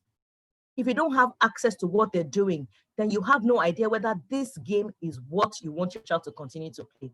You don't have any idea. And then another thing that we try and push is stop giving children unsupervised access to the internet. You can't just give your child access to the internet and you're not monitoring, you're not supervising. So it's important to put those tools in place after you've had the conversation. Let them know how important it is for them to remain safe every time they connect to the internet. It's our collective responsibility. Like I said, everybody must play a part. I'm just going to round up now with the things that I want us to know. I've hammered on this. Cybersecurity is everybody's job. You must be committed to online safety. Whether you are a parent, whether you are an uncle and aunt, whether you are the school teacher, as long as you have access to children, even for your own safety, you must be committed to online safety. It's very important. And like I said, not just cyber smart for today, cyber smart for today and every other day. So every single day, you need to be cyber smart. You must do your part. So if you connect it, you must protect it. Whatever type of device, even if the child is going online for 2 hours. Because I also push for us to have restricted time slots for internet in the family or at home or with children. Okay, you're going to be online, school is 8 to 1. Once you're done, 1 p.m., I give you 1 extra hour to just do your assignments, do your homework and submit and do all of that. And then you shut down. Let them know that there's life outside the internet. And lastly, are you diligent, even as an adult? Because these children now, they just photocopy what they see. So even as an adult now, are you diligent? Are you proactive? And are you very deliberate about the time that you spend on the internet? You can't tell a child, oh, no, you're only allowed to have access to the internet 5 hours every day. And then when it's time for the family meal, you're also on your phone. No, no, no. it has to be leadership by example. They must see that you are also being deliberate about the time that you're spending on the internet. Last word, like I always drop in, always stop. You need to think critically before you connect. Thank you very much, everybody. I appreciate the time that was given. If you have questions, this will be the time for us to talk about it. Thank you.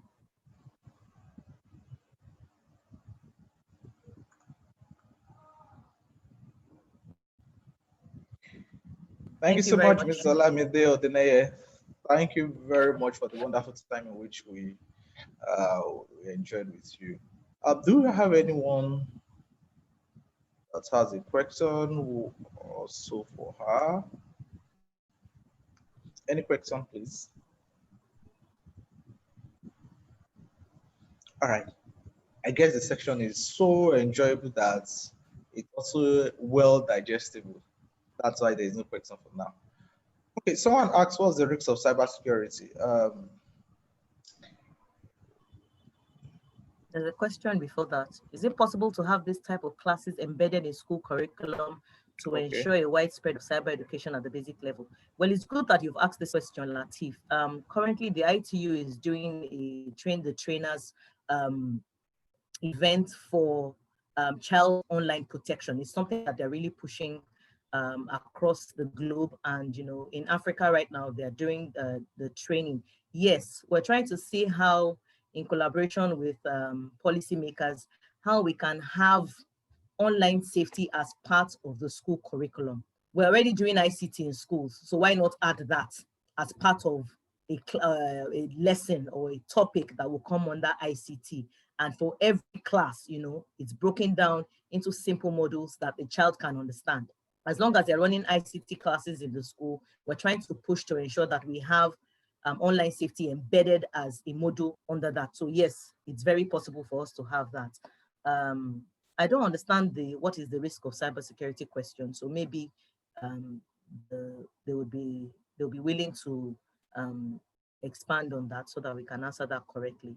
And I don't know if the question is directed at only me. I'm sure that the last speaker too can talk about that, and maybe okay, how do we protect? Okay, how do we protect sensitive information handled and stored by third-party vendors? That was the question. Well, I'm sure that the Data Privacy Act hasn't been fully passed, but it's something that I know that we're talking about on the national level. And I'm sure that, in a few other industries and places like that, they are putting measures in place, and they're asking for permission, and they're letting you know that anytime you put in your personal information, they would not share it with, and they seek consent before they do that. I don't know if I've answered that. I don't know if the next speaker to take that question or somebody else within the Zoom platform can also answer that.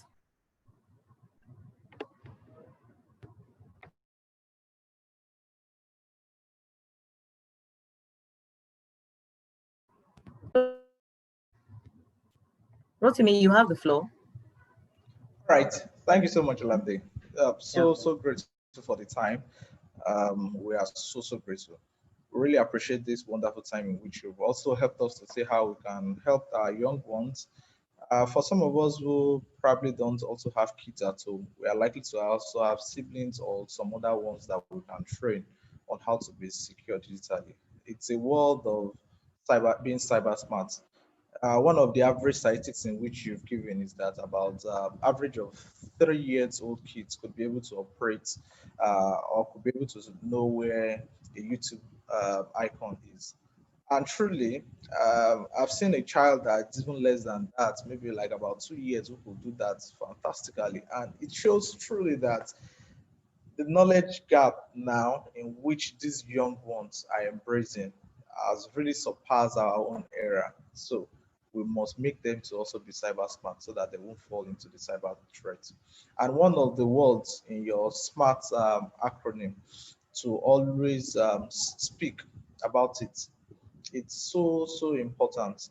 We need to tell those children to speak up regarding it when they're either being cyberbullied or any other cyber form in which they must have encountered, they should be able to speak about it. Thank you greatly. Now we're having our final speaker for today. And our final speaker is going to give us more insights regarding what happened in some few years ago in one of the reports. In 2019, which was last year, there were two different reports that came up. One of it shows that about 43% of cyber attack was targeted on SMEs in Nigeria. And another report also shows later on that, in fact, SMEs are the hardest hit by cybercrime, as about 60% of Nigeria SMEs really suffer from that. It means that cyber attacks is not only in big corporations alone, even SME, they are ready to take over your last kobo from it. Now, I'm going to welcome Anthony Sule, who is the Digital Security Manager at Co-Creation Hub Nigeria. He applies innovation and digital security to help protect individuals and organizations across Africa. His area of specialty includes security auditing, incident response, forensic analysis, technical writing, leadership, and innovation. I'll be inviting Anthony Sule to talk on this important topic at this time of day, at this time in which the economy really needs SMEs to really function. And we'll be speaking on cyber attacks targeting SME. Anthony Sule, please, let's have you.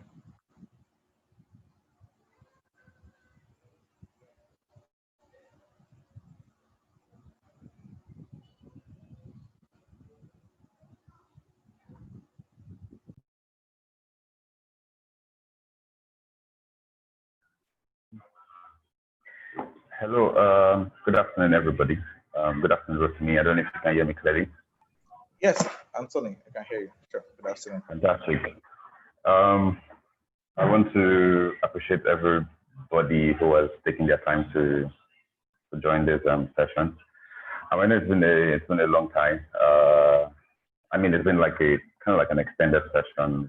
We have like amazing speakers come before me.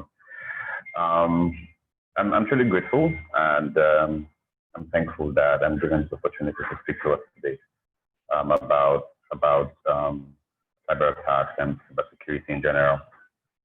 So forgive me if there's a little noise. I have so much to do, so I'm holed up in this cafe somewhere away from the house, but I can think and walk properly. So pardon me if there's a little like background noise.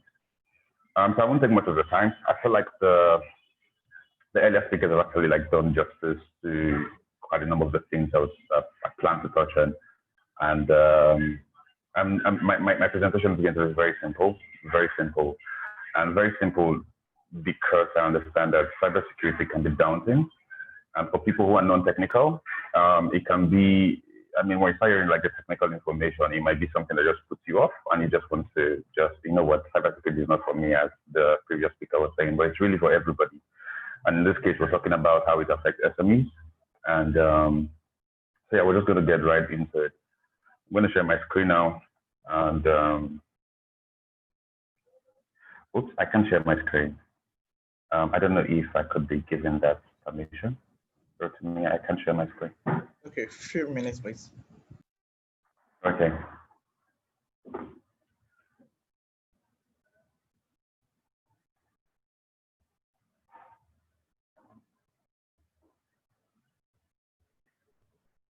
All right, fantastic. I can do that now.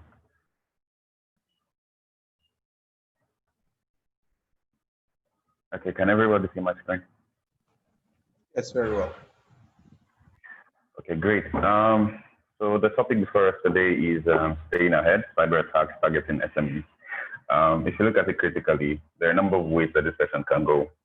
And I'm choosing as I said, this session is going to be very simple. So you're going to have like very practical questions to ask at the end of it, which I'm very, very happy to attend to. So staying ahead, cyber attacks targeting SMEs. Okay, first, my name is Sule Anthony. I think Rotimi has done kind of like justice to introducing me. I work with Co-Creation Hub, and I do quite a lot of things at CC Hub. But yeah, staying ahead, cyber attacks targeting SMEs. Let's get right into it. So this is basically what I do at CC Hub. At the core, what I do is innovation, CSEAN is an innovation hub. Every unit, every department, everybody, we're just invited and we have to innovate at some point, and in the work that we do generally. I protect the company and our clients. We have several clients across the continent, mostly Nigeria and Ghana, and then more recently in Kenya and Rwanda. And I work with quite a number of clients to ensure protection for them. I also manage people, which is an exciting part of my job. I like to work with people, and how I do that is through empathy. I like to think how things affect people. And it's really, really at the core of innovation, thinking how things affect people and try to build from that point out. And I also make money for the business, which is the way I get paid my salary. So, so here's the scope of what we're going to look at in this session. So we're going to talk about cyber attacks. We're going to look at types of attacks. We're going to look at how to stay ahead, and then we're going to treat questions. As I said, very simple. So the first thing, the cyber attacks. What are cyber attacks? I'm going to be using like a lot of illustrations in my presentation. So cyber attacks, if you look at it critically, it's pretty much like diseases, right? Think about diseases. Think about illness for the human body. When you're sick, when you're ill, then you're able to function the way you ought to function, right? I mean, every human being, if you run a business or if you are an employee at a firm, you want to wake up in the morning and you want to feel healthy and go to your work and do your job and make money and be productive and live life to the fullest, right? That's what you want to do. That's what every human being wants to do. But then when you're plagued by disease, and there's so many diseases out there, it could be the coronavirus, it could be a flu, it could be cholera, it could be anything, right? When you contract any of those diseases, they prevent you from functioning optimally as a human being. And pretty much that's what cyber attacks is. They're basically those conditions that prevent a business from functioning the way it ought to. And what differentiates them from regular diseases is that they have a digital signature to it. So either that they have been generated using digital means, or they are deployed using digital means, right? And like I said, there are several attacks out there. And to be honest, and I think this is something that I can see a lot of cybersecurity professionals on the call, and this is not new for many of us. But the goal rather, the end goal of cybersecurity basically is to help a business to, I think there's so many definitions, but really if you think about it critically, the end goal of cybersecurity is to ensure that businesses continue to do what they're doing while not being worried about what's behind them. In the same way, if you think about physical security, so when our politicians parade themselves on the streets with escorts and all of that, they basically just want to, well, some do that to intimidate people, but basically you just want to focus on the job ahead of you and what you're supposed to do as a politician or as a leader or whatever, and not worry about somebody coming to kidnap me and all of those things. And cybersecurity is basically that. These diseases are out there, these cyber attacks are out there trying to bring down businesses and companies. And cybersecurity is like that health call, it's like a medical practitioner that's there to check that you are in line, that you are not sick or you're not about to break down and basically.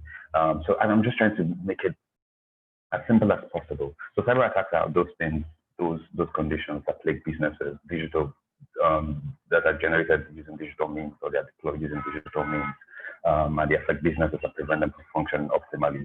So whether it's affecting their emails, or affecting their servers, or affecting their devices, and all of those things. So at the very basic, I don't know, that's a lot of here and there, but I just hope we get the point I'm trying to make about cyber attacks. Now, as I said, there are so many types of attacks, so many, and as I wrote here, you probably find as much attacks as there are days in a year. There are more than 365 days. You probably find more attacks than there are days in a year. And I know that this session is targeted at businesses, right, at SMEs. And as the previous speaker said, every business. And I know sometimes we can say that, oh, I'm just a small SME or a small organization. We just started. I bootstrapped and I raised them 300,000 to start this business. And we're just into digital marketing or whatever. And why should anybody target me? And I think we've continually hammered on this on the session that security, if children and teenagers can be targeted for cyber attacks, then your business is 300,000 as capital or a startup fund is so much of an attraction to an attacker. And as I said, there are so many attacks out there. We can see some of them listed on my screen. From DDoS, the password attacks, phishing, there are so many of them. And I'm not going to take my time to talk about so many of these attacks. I'd rather spend my time talking about how you can stay ahead, which is the focal point of my session. And the reason is because I think let's go back to our health illustration again. If you were ill and you went to the hospital and your doctor said that if you're ill and you went to the hospital and your doctor said you have the coronavirus, yes, that's information to you because you want to know what is wrong with you. I'm sorry, someone's trying to enter this session. You want to know what is wrong with you, right? And so yes, it's good to have that information, but that information is not as important to you as getting better. Getting better is what is more important to you. You just want to get back to work or go back to your business. You don't want to stay down and all of that. If you watch football, I watch football a lot. If you watch football, you realize, okay, I'm a Barcelona fan. Sorry if I'm talking about football here, but I just want to draw an illustration. If you watch football, you remember that I think yesterday, Ronaldo wasn't able to play in the Barcelona-Juve match, and that was because he had the coronavirus, right? The coronavirus is just an information to him. What it does to him is really just like symptoms, right? Okay, this is what I can see. What is of paramount importance to him? Is getting better, right? I want to test negative. I want to be better. And again, as I said, that's the focal point of the session, right? How can you be better?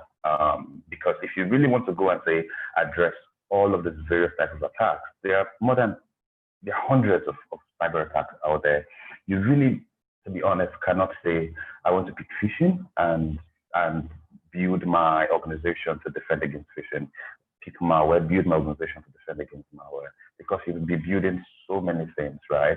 But if you have like the core in place, and this is what cybersecurity professionals really do for business, to ensure that you have like a core in place, ensure that you have the processes, the technologies in place to ensure that whatever is the name or the nature or the variation of the attack, you're able to defend against it. That should be your end goal. So we'll look at a few of these attacks, but then we're going to spend more time talking about how to stay ahead as an SME, especially in our clients. So the first one we'll look at is the very popular phishing attack. And I know the previous speakers have already even touched on it, because this is very, it's probably like the single greatest menace in cyber attacks globally. And as you can see on my screen, it accounts for more than 90% of successful breaches in the world. And this is because, and I think one of the previous speakers mentioned that it really is not about sophistication or technicality. It's about how you understand somebody's mind, and it's about how you understand the nature of a person. There's some things that appeal to us, right? So for instance, if you're an SME and you deal in a lot of buying and selling, and you see a mail asking you to click on maybe an email from your sales team asking you to click. It's no brainer if you've been receiving that kind of email to click on it, right? And that's basically something that makes you tick, right? Something that someone can use to get access to you because it works for you. It's something that they know that you probably come across every day. I had 2 days ago, today's Thursday, yes, 2 days ago on Tuesday, I had, there was an issue. There's a journalist in Nigeria that I've been working with for the past 6 months. They were attacked sometime, I think in March or thereabout. I don't want to give out details. It appears that there's a coordinated attack against them. And she got a couple of emails which she quickly forwarded to me. Thank God she understands the basics. I mean, this email was crafted in a way that would make anybody, for the kind of work that she does, click on it, because one, it originated from within our organization, right? It was carrying the, what's it called? The URL of the organization's website. But she just noticed that she just noticed that, well, the sender isn't somebody that was registered, but the URL is there. It's not, I mean, with phishing, we talk about that you need to look at the emails to the sender and see the email address and ensure that everything is fine and all of that. But this was very sophisticated that the mistake the person made. So for instance, if they had like, if they didn't have like support at xyz.com, the person would use support. I mean, they had other emails, but they didn't have support, right? And that was what made us flag it and said, okay, Anthony, check this out. And I did, and I was like, okay, thank God you didn't click on this. And we have to do, currently we're doing like an analysis of where that came from. And because there's an attachment, I want to analyze the malware and all of that. What I'm trying to make here is, phishing it's not very difficult to deploy, and that's why it accounts for successful data breaches globally. Even some people who are in tune with cybersecurity, phishing is still a big deal for them, because the truth is it is very difficult to defend against, but you can understand the core and protect the business against it. And as you can see on my last point, it's a low-cost attack, right? Anybody can really deploy phishing attack. You just need to understand psychology, a little bit of psychology, know how to write good English, and just know your target. Study your target and know how to then demand access. So this is a big problem. The second is misconfiguration. And I decided to, as I said, there are so many attacks that I can't consider all of them because of our time and because of what I want to focus in this session. But we have misconfiguration attacks that target, which it's a big deal for organizations. And as you can see, it's a developer's problem, right? Every business right now, an SME, the average SME in Nigeria has some tech side to it, right? Has maybe a website or a mobile app or a web app or something like that. And most of these apps are deployed on software service platforms like Amazon Web Services and Microsoft Azure and Google Cloud and things like that. And this is going to continue to increase because we're increasingly, as a people, in this digital age, we're increasingly tending towards, I'm very sorry for the noise. Rosmi, can you tell me if you can still hear me? Yes, I can hear you, please. Okay, I'm very sorry for the background. As I said, I'm holed up in a cafe and I'm probably blending something for your customer. I'm so sorry about that. So I was saying that, yeah, we're tending to, in this digital age, we're tending towards a point where it will be increasingly rare to find things that are deployed directly on physical devices like this. Everything is going to be on the cloud. And people are going to try to access them and try to do configurations on those things. And one of the biggest threats I see with organizations, especially it's already happening, but it's going to continue to increase. One of the major threats we're going to see is misconfiguration. I mean, we see, and there was a business, I'm not going to mention the name, but the professionals on here are going to know about it. But there was a business who's, they're a very popular business in Nigeria. I think it was January this year, or December to January this year.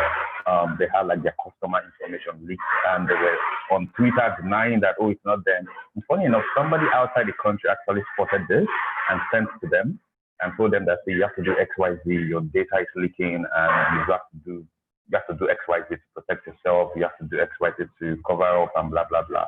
And they were basically denying. I mean, it's there for everybody to see. We could see your customers' details, but they were denying, right? And that attack is basically stemmed from misconfiguration on their own end, right? Because Amazon Web Services is a little bit complicated, but then everybody's embracing it. But it's a little bit complicated that you need to have some level of, what's it called, security consciousness to be able to, I'm so sorry about this. You need to have some level of security consciousness to know how to configure some things, right? So that you don't expose people's data or give people access to things they don't need access to, right? And this is a very common attack. And if you're an SME on this platform, and you probably work with like a developer that's not in-house, or even a developer that's in-house that's working for you directly, you need to do a lot of cross-check across your platforms. If you use software as a service platforms like Amazon and Azure, you need to do a cross-check on them, check configuration issues, because as you can see on my last point, most of the configuration issues is just from like default configurations. Whatever Amazon gives to you, that's how you deploy it. That's a big no. And how you assign roles to people, because sometimes You give some people only need temporary roles. Some people only need roles that allows them to do very basic things, not do like a whole lot of stuff. And we're going to look at that a little bit about that again in my next slide. But misconfiguration is a big issue. Misconfiguration can actually run your business aground if it gets to a certain complexity. For instance, I mean, we're dealing with, Boye mentioned it in his presentation. We're dealing with the NDPR right now in Nigeria, and every business has to comply, right? To deal with the data of Nigerian people or people who stay in Nigeria, personal data, you have to comply. So if you're exposing people's data, not only are you putting your business at risk, you're also putting yourself up for possible fine or punishment from the government, right? So misconfiguration is something that, if not addressed, can actually push you to that point. Now, insider threat. So this is also a very big issue, and I'm going to just explain it with this example. I know if you're on Twitter, if you're a tech person, you're on Twitter, you probably saw this story about Wijakwa that happened a couple of months ago, I think like 2 or 3 months ago. So basically, there's this company or this organization called Wijakwa, and basically what they do is they try to connect local developers with foreign opportunities, right? And I think the guy that runs it has been kind of like been hoodwinking people. So he gets developers, he treats them anyhow, pays them for less, and all of that. And I think everybody was, because of course people want to get good opportunities and get good money for the work that they do. They of course tolerate his nonsense, right? And I think it came to a boiling point where some people could no longer take it, and it just took one person to talk about it on Twitter, and all hell was let loose, and everybody came out there talking about it. And basically, this guy just mistreats people. He comes on Twitter and tells his followers that, hey, we found opportunities for so and so person. The person's earning $10,000, blah blah blah. Meanwhile, behind the scenes, he's paying the person a fraction of that amount and making them work like 10 times over. So when this happened on Twitter, I think 2 months ago or 3 months ago, thereabout, one of the guys who had worked for him in the past, and I've taken all this nonsense and bullshit, heard one of the stories from somebody that this guy has maltreated as well. And it was like, no, this is too much. You haven't even paid me my own money. You're doing other people this. And what he did was he still had access to this guy's back end. So the Wijakwa website, the back end, so the database of all the jobs and everything. And what he did was he just took the database offline. And basically the website was useless. So you go to the website to see what's there that, okay, Wijakwa, but you're only seeing like design. There's nothing behind, there's no database. And he told this guy was mistreating people, that, you know what, if you don't pay this guy his money, from everything I've read, if you don't pay him his money, you won't get that website back, right? That is not a classic case of insider threat, right? But it gives you an idea of what happens when someone has inside access to some of the things in the organization. And this could be your own staff, it could be contractors, or it could be just any third parties. Contractors will come to your office to say, work on the electricity, work on the internet. Those people have access to your organization. They could do something to you, right? That's an insider threat to you, right? It could be your own staff as well. And the truth is, insider threat doesn't really have to be that the person has like a malicious intent. The person could have good intent, but probably don't know any better, right? So for instance, misconfiguration is also a good example of how insider threats could happen. So if your developer only knows about developing, right, and nothing about security, he's innocent, right? He has no malicious intent to put you up to sabotage your business in any way. He's just basically doing his job how he knows how to. But then with a misconfiguration, with a wrong configuration, is exposing your business to attack, right? That's an insider threat.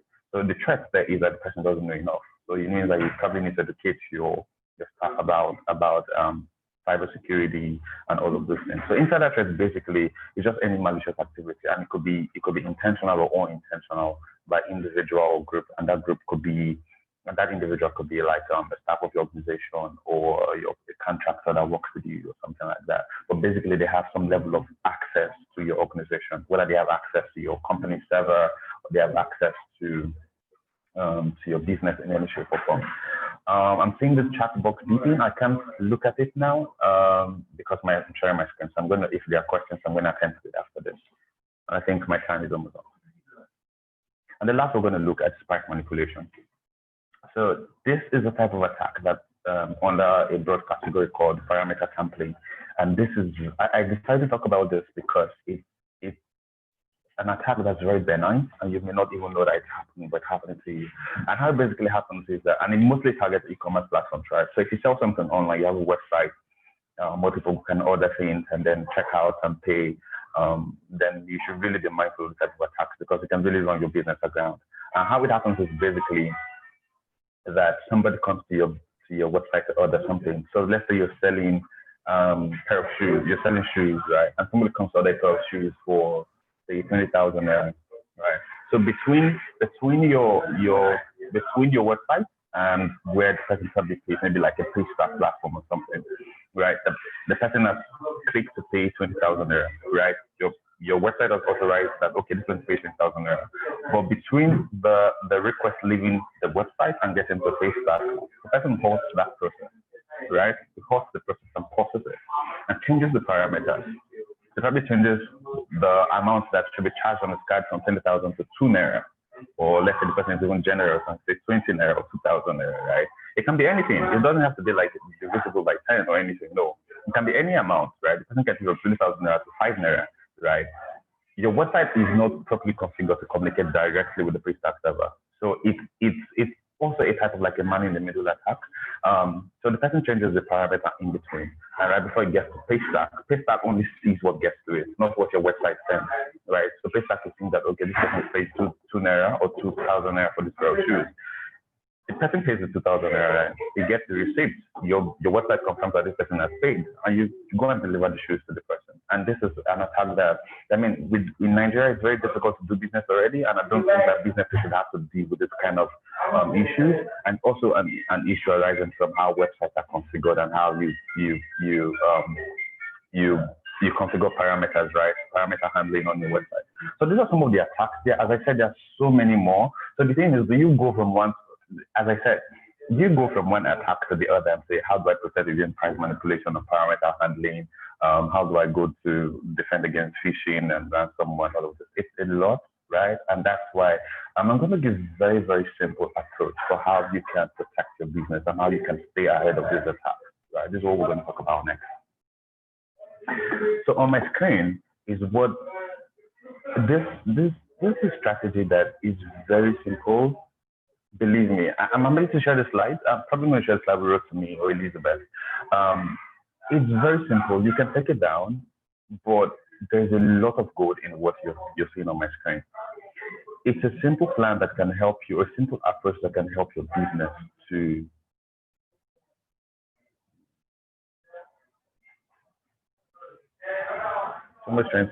somebody's requesting whoever is doing this is kind of like funny. Somebody's trying to hijack my screen or something. Anyhow, so here's a low-cost approach for staying ahead in cybersecurity for your business, right? The first thing you need to do is that you need to have a cybersecurity, you need to have cybersecurity goals and plans. And I know this is not very common, but let me tell you what I'm trying to say here. So the same way you're planning for 2021 as a business and you're telling, okay, we want to make 10 million naira for this year, that's our goal, that's our target. And you break that down to like the first quarter or 6 months and then by quarter, and then this is what we need to do in the week to achieve that. I mean, you have your goals, right? That's what you want to achieve. And many people just think that, okay, cyber Nigeria, and forgive me for saying this, but it's the truth. I've worked with a lot of SMEs and civil societies and journalists and all of this, not just in Nigeria, outside the country as well. And I feel like the general outlook to cybersecurity is very similar across the continent, right? People just feel like, okay, you know what, cybersecurity is not for us this day. And then you attack and you want somebody to come and then just do everything in one fell swoop. It doesn't work that way, right? And the truth is, it costs you less, far less, significantly less to have like a plan and walk through these four strategies that you have on my screen than say you are facing a cyber attack and you're calling somebody, please come and handle it. It will cost you far more, and I'm telling you from experience, far more. It costs you far less if you say, okay, you know what, now we're not on that attack. It's just like this, I've not read this book, I think The Art of War, something by some I don't know what the title, but I've seen this particular quote from it that if you bleed, let's make my time up. Yes, I think I sent you a first reminder, so you have about 1 minute. God. 1 minute. Yes. We can do it. We can do it. So basically, you need to have cybersecurity goals and a plan, right? And the plan is basically not something you can do for yourself. The cybersecurity goal you can develop for yourself, but the plan you need a cybersecurity professional to help you do that. The goals can be, okay, maybe you run an e-commerce store. How much uptime do we want on our website, right, for this year? We want 99% uptime. Fantastic. How do we achieve that? Does it mean that we have to implement like a content filtering service for you, so something like Cloudflare or the rest, right? So a cybersecurity will help you with the plan. For you, you just need to set your goals. What are your goals? What do you want to achieve? A goal could be that, okay, businesses are losing an average of like 1 million naira to cyber attack. The maximum we can afford to lose the cyber attack is 100,000 naira. Fantastic. What's the plan to achieve that? The second thing is you need to do assessment, drills, and training. This is very, very important, right? Assessment is basically have a professional come look at the technologies and the processes. Somebody outside the organization that comes and looks through what you have on Amazon Web Services, look through the technology you have deployed on your on site in your company, look through your emails, look through how your employees are responding to phishing emails, conduct drills in that respect, right? Basically, have a holistic sense of how your organization is able to respond to a cyber attack. And the third is that you need to build a security culture. This is very, very important.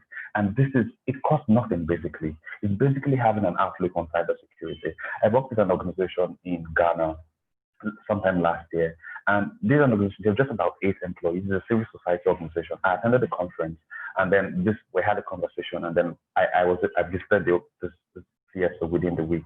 And basically, this person who has very little budget is able to build a strong security culture in an organization that the employees who are basically admin staff, project staff, they know cybersecurity. It doesn't cost anything. There are resources everywhere. CSEAN is organizing events here and there. No Go For Maga is organizing events here and there. CCL is organizing events here and there. It's basically having security at the top of mind and saying, you know what, we need to go for this. It costs nothing. Building a security culture costs nothing. And basically, when I come to the organization, I see how people leave their laptops open, how they work, and the server room is open or whatever. I just understand that there's basically nothing in terms of security culture here. And the last thing is you need to have security policies. While you encourage employees to have a cybersecurity outlook, you need to have a document that binds that together. You need to have a document that people can consult to and say, you know what, this is a legal entity. This is a legal document that binds us to say we don't use our company devices to download crack software. We don't use our company devices or the office network to download things from sites that are not authorized and things like that. So yeah, I think I'm going to stop here. Yeah.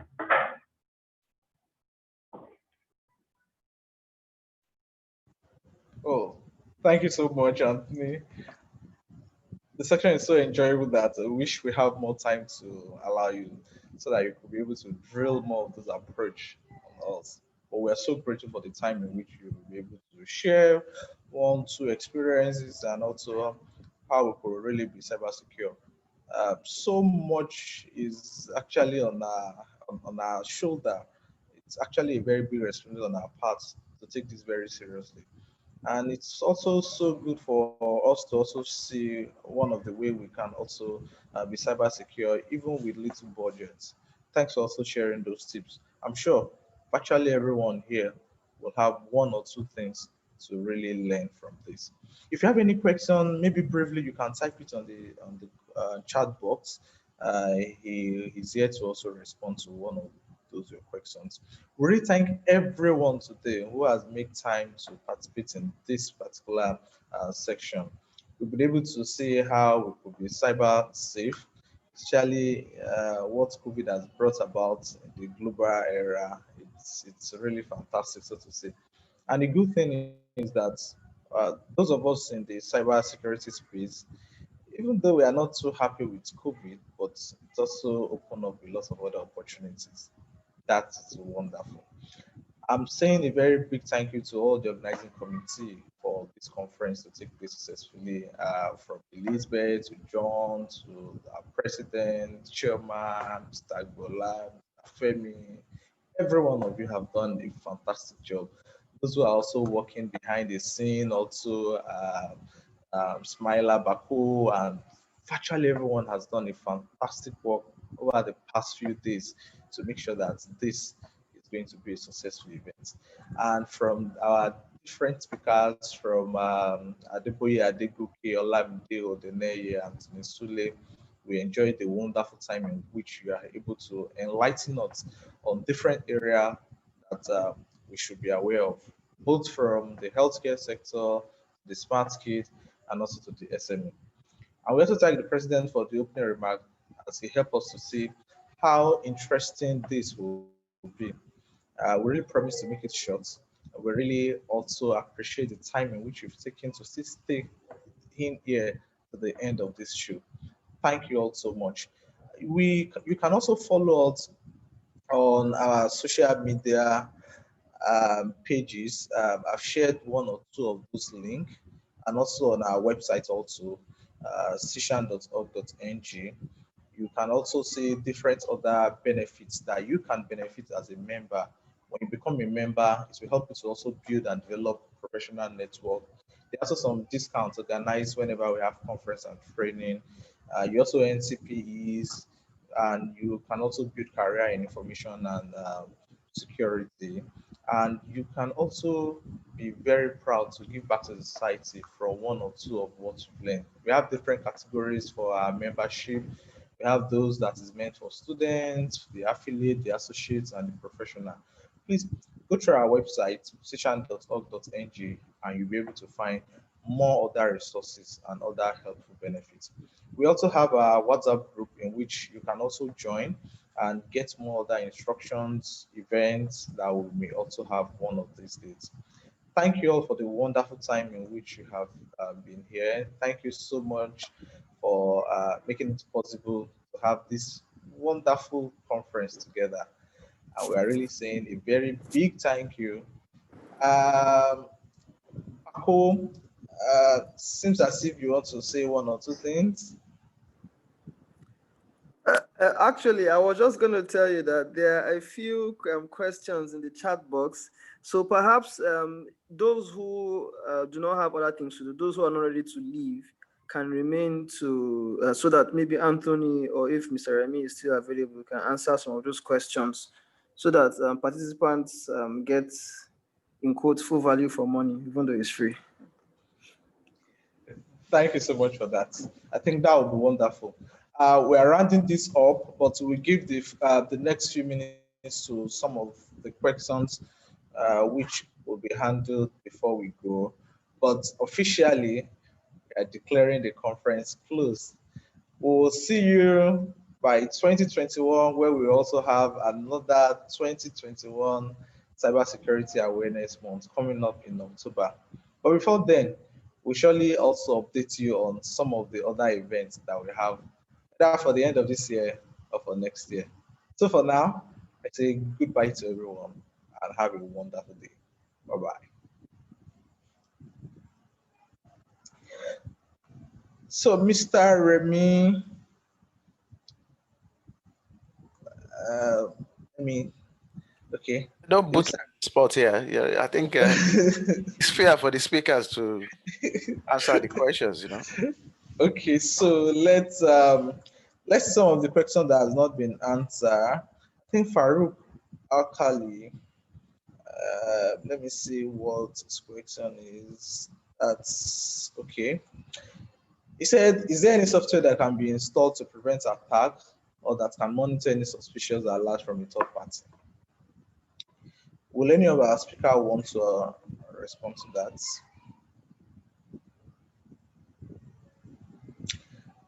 Okay, first, Farouk, certainly there are software that can really be installed that can really prevent some attack and also monitor.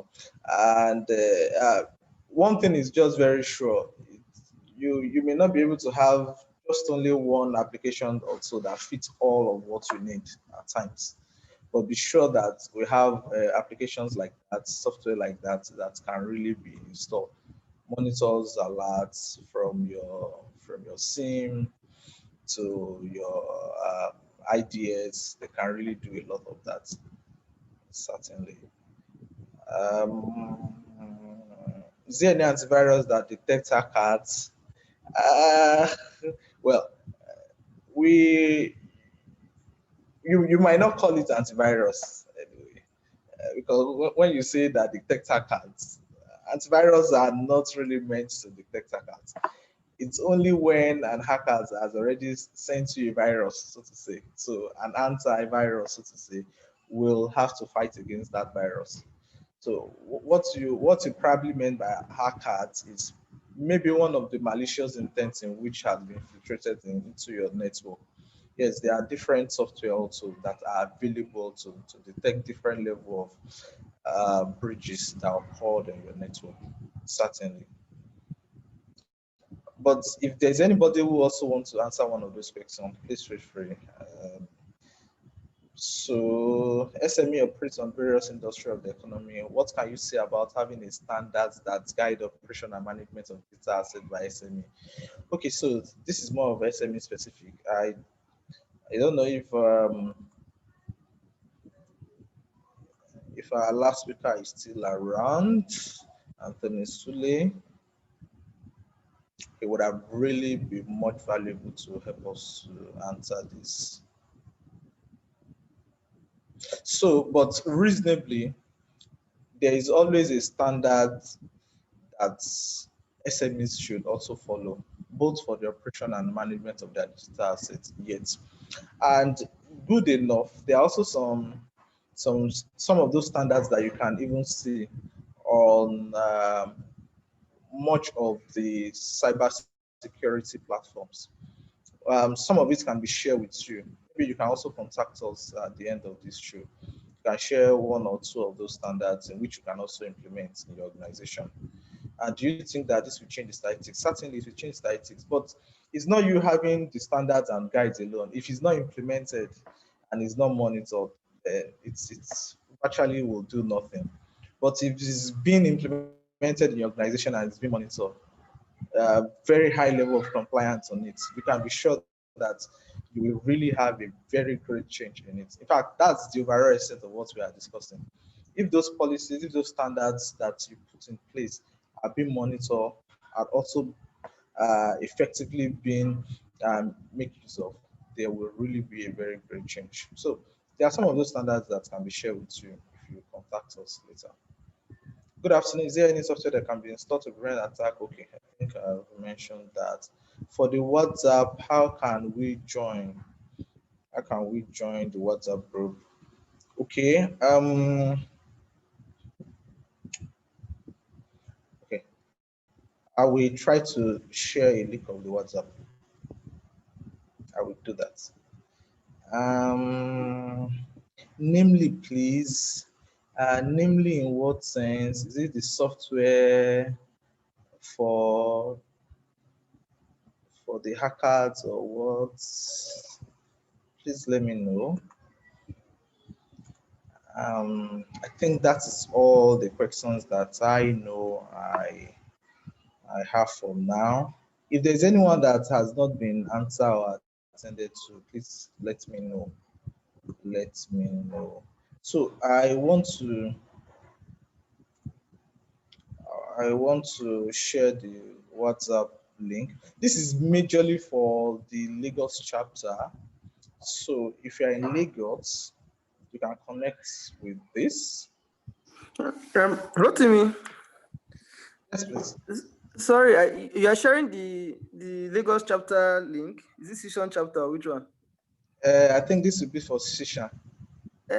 Is reserved for. Please, Please, it's a members only benefit.